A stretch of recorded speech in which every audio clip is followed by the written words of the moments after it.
Hello guys, welcome back to my video. In this video, I want to explain the grammar translation method. Before it, let me introduce myself. My name is Carolina Sinulinga. I'm a student at HKBP Nomensen University Medan. Okay, before of all, we must know the grammar translation method is. Okay, the grammar translation method is not new. It has had different names, but it has been used by language teachers for many years. It focuses on study of the grammar of the target language, and students would become more familiar with the grammar of their native language. Okay, we'll continue to analysis of the experience. We are going to make a few observations about the class. We will make our observation in order following the lesson plan of the class of observed. The first, students translate to passage from English to Indonesian. It means students who are new to English must first translate into their own language so that it's easy to understand. The second is write out the answer to reading comprehension question. It means to better understand what is being learned by continue to practice. The third, students are given grammar rule for the use of the simple past. Students memorize vocabulary. It means to better understand and master vocabulary and foreign language as well to be able to speak.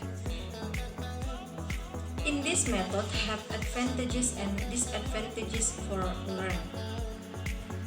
And the teacher who use the grammar translation method, a fundamental purpose of learning of a foreign language is to be able to read literature written in the target language. To do this, students need to learn about the grammar rules and vocabulary of the target language.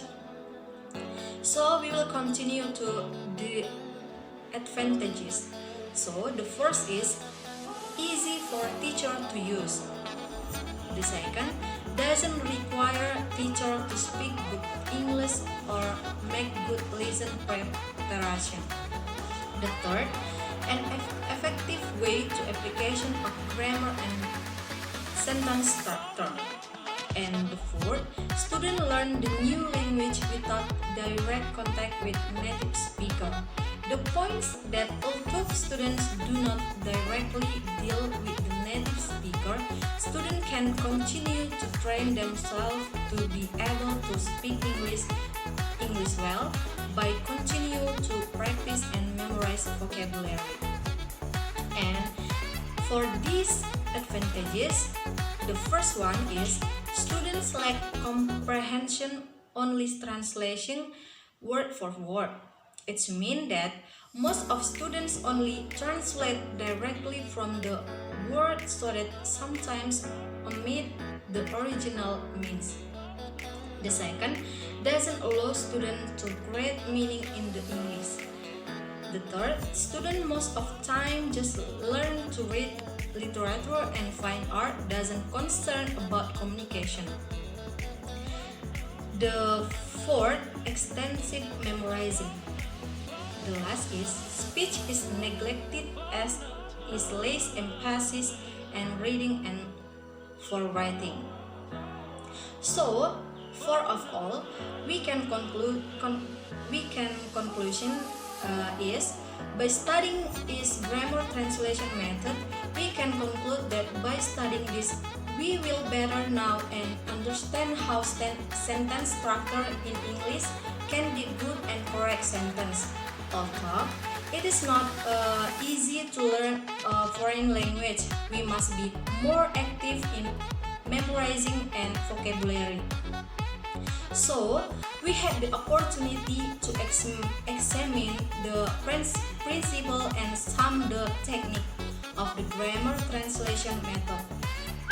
So we believe that one of the main reasons for learning a foreign language according to this method is to be able to read and understand the literature of the target language, making students able to read and write in the target language. So I think that's all about my explanation about the grammar translation method. Thank you for your attention and see you for next video. Thank you.